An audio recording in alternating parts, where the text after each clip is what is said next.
Assalamualaikum warahmatullahi wabarakatuh. Salam sejahtera buat kita semua. Bapak Ibu sekalian, selamat datang dan selamat bergabung pada video e-learning dalam pelatihan penentuan prioritas keterpaduan pembangunan infrastruktur PUPR. Sebelumnya saya ingin memperkenalkan diri saya. Nama saya Haris Batubara. Saya Widyaswara Utama di Kementerian PUPR yang mengampu mata pelatihan sinkronisasi program.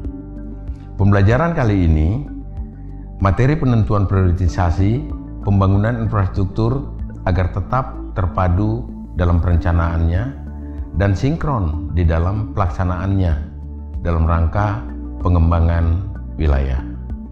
Mata pelatihan sinkronisasi program akan membekali peserta dalam memahami penentuan prioritas program jangka pendek atau kita sebut dengan program 3 tahunan dan program kegiatan tahunan pembangunan infrastruktur PUPR dalam konteks pengembangan wilayah atau kawasan. Pelatihan ini disajikan dengan menggunakan metode pembelajaran blended learning yang terdiri dari video e-learning dan tatap muka atau klasikal.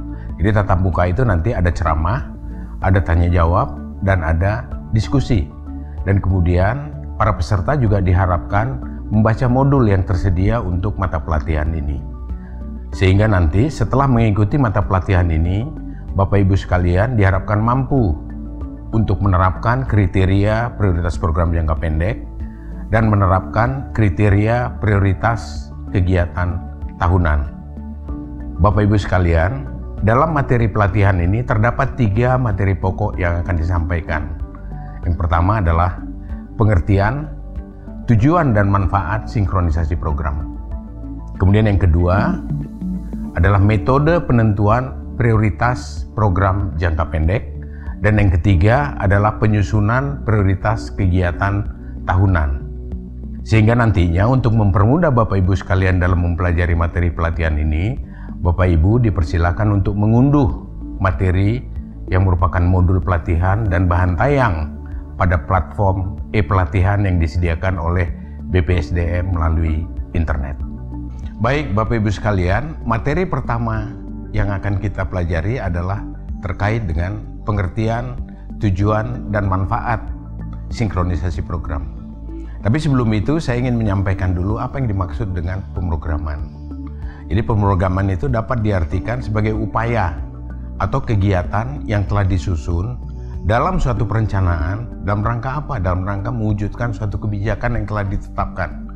Nah tentunya untuk dapat mewujudkan kebijakan ini, kita harus memperhitungkan anggaran. Anggaran yang seperti apa?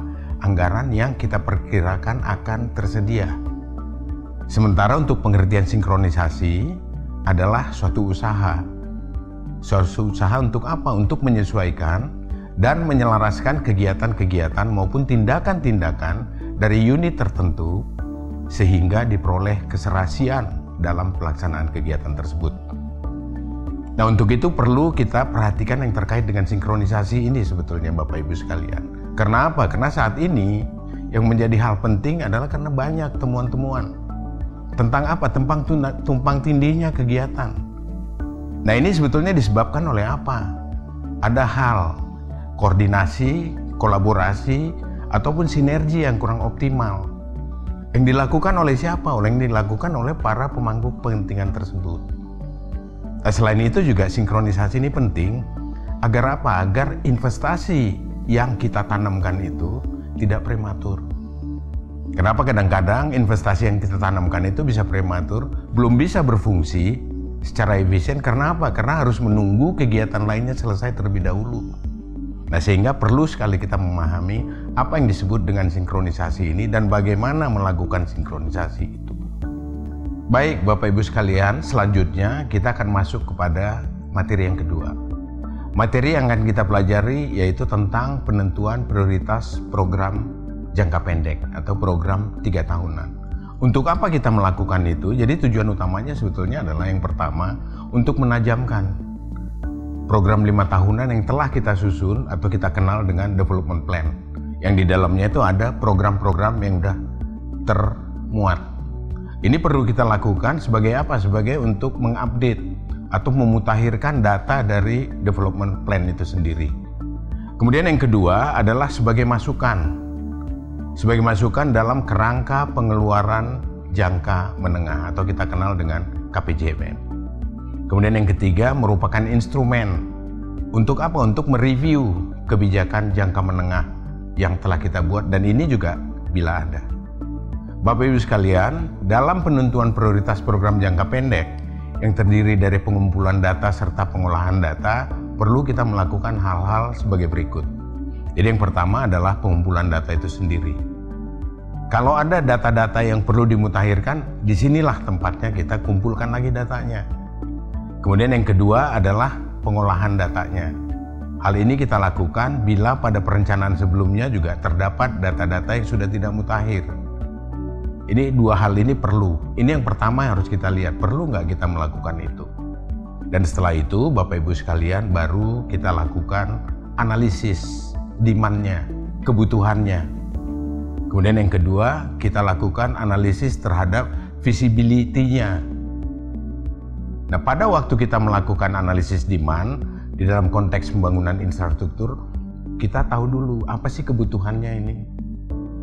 Butuh nggak kawasan ini infrastruktur tersebut? Kalau nggak butuh ya jangan kita bangun terlebih dahulu. Nah, kemudian yang kedua baru kita analisis dari segi kelayakannya, layak nggak infrastruktur ini untuk dibangun. Dan di dalam melakukan analisis kelayakan untuk menentukan layak tidaknya pembangunan infrastruktur tersebut, ada beberapa hal yang harus kita perhatikan. Yang pertama adalah kawasannya. Apa yang mau kita dukung dengan infrastruktur itu? Itu yang disebut dengan kawasan terdukung. Kemudian yang kedua, apa fungsi kawasan yang mau kita dukung itu? Apakah dia sebagai kawasan pariwisata? Apakah kawasan industri? Atau kawasan ekonomi khusus? Hal yang perlu juga kita perhatikan adalah kapan jangka waktu berfungsinya kawasan itu. Kita harus sadari bahwa jangan kita bangun infrastruktur sekarang, padahal kawasan itu berfungsi dan membutuhkan infrastruktur itu masih 5 tahun lagi. Ini artinya prematur investasi kita. Kemudian di samping itu juga potensi. Apa potensi kawasan itu? Dan apa tantangan dan isu kalau kita membangun kawasan itu? Apa tantangan dan isu kalau kita membangun infrastruktur di kawasan itu? Nah, untuk itu Bapak Ibu sekalian, setelah kita melakukan analisis kelayakan, tahap selanjutnya adalah menentukan prioritas programnya. Program mana yang terlebih dahulu kita dahulukan, program mana yang nantinya bisa kita tunda. Nah, untuk itu ada 7 kriteria. Jadi yang pertama adalah fungsi dari kawasan itu ini kembali.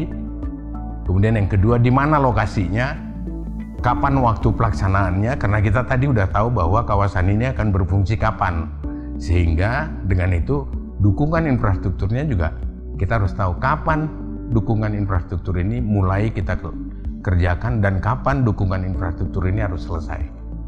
Berapa besarannya, berapa kilometer misalnya kalau dia jalan, dan berapa biaya yang dibutuhkan untuk infrastruktur itu bisa berfungsi. Dan kemudian infrastruktur itu kewenangan siapa sih untuk membangunnya? Dan yang terakhir tentunya adalah kriteria kesiapan atau readiness kriteria. Udah siap nggak infrastruktur itu sudah dibangun? Karena kita mengenal ada 4 readiness kriteria untuk pembangunan infrastruktur baru pada umumnya. Jadi yang pertama itu adalah feasibility study-nya. Kemudian yang kedua, kalau dibutuhkan dokumen lingkungan, udah ada nggak dokumen lingkungannya? Kemudian yang ketiga, kalau misalnya dibutuhkan tanah atau lahan untuk membangun infrastruktur itu, udah tersedia nggak lahannya? Baru yang terakhir, udah tersedia nggak desainnya? Baru kita bisa bangun. Bapak Ibu sekalian, materi yang terakhir atau materi yang ketiga dalam pembelajaran ini adalah penyusunan prioritas kegiatan tahunan. Jadi yang pertama, dalam penyusunan prioritas kegiatan tahunan, faktor utama yang paling perlu kita perhatikan adalah ketersediaan anggaran. Di dalam ketersediaan anggaran ini, kita perlu memahami terlebih dahulu pendekatan. Pendekatan apa sih yang umumnya dilakukan khususnya di negara kita ini di dalam ketersediaan anggaran itu? Ada 2 sisi sebetulnya. Jadi kalau kita pelajari dari sisi supply dan sisi demand, atau sering kita sebut bahwa dari sisi top down dan dari sisi bottom up. Nah, sehingga nanti terjadi keseimbangan di situ, ketersediaan anggarannya seperti ini, kebutuhannya seperti ini. Nah, disitulah kita mendapatkan, oh, anggaran yang tersedia itu adalah sebesar ini. Dan untuk itu, Bapak Ibu sekalian, teman-teman sekalian, kriteria penentuan prioritas selanjutnya atau prioritas kegiatan tahunan adalah kewenangan. Itu yang paling utama. Ini kewenangan siapa? Dari mana anggarannya? Apakah APBN atau APBD? Kemudian kembali lagi, ini fungsinya untuk apa sih? Kemudian lokasinya di mana? Kapan waktunya? Berapa besarannya? Berapa kilometer besarannya? Berapa banyak rumah yang harus dibangun misalnya? Atau berapa banyak bendungan atau bendung yang kita harus siapkan? Kemudian berapa biayanya dan bagaimana skema pembiayaannya? Apakah single years atau multi years atau seperti apa? Dan yang terakhir tentunya sebelum kita membangun itu kembali lagi kita review. Ini sama dengan apa yang sudah kita diskusikan pada mata pelatihan 2 yaitu readiness kriterianya, kesiapannya, kriteria kesiapannya. Udah siap nggak? Sesuai dengan kaidah-kaidah bahwa infrastruktur ini dibangun secara fisik. Jadi Bapak Ibu sekalian, sebagai closing remark, apa yang sudah kita sampaikan tadi, apa yang sudah kita pelajari tadi, yaitu dari mulai materi pokok 1, 2, sampai 3, dari mulai maksud, tujuan, termasuk di dalamnya pengertian, dan bagaimana kita memprioritisasi program jangka pendek, dan bagaimana kita membawa program jangka pendek itu menuju ke program tahunan. Saya kira nanti Bapak Ibu sekalian bisa membaca lebih detail di modul yang sudah kami siapkan. Bapak Ibu sekalian, demikian mata pelatihan ini kami sampaikan. Semoga semuanya sukses dan selamat belajar.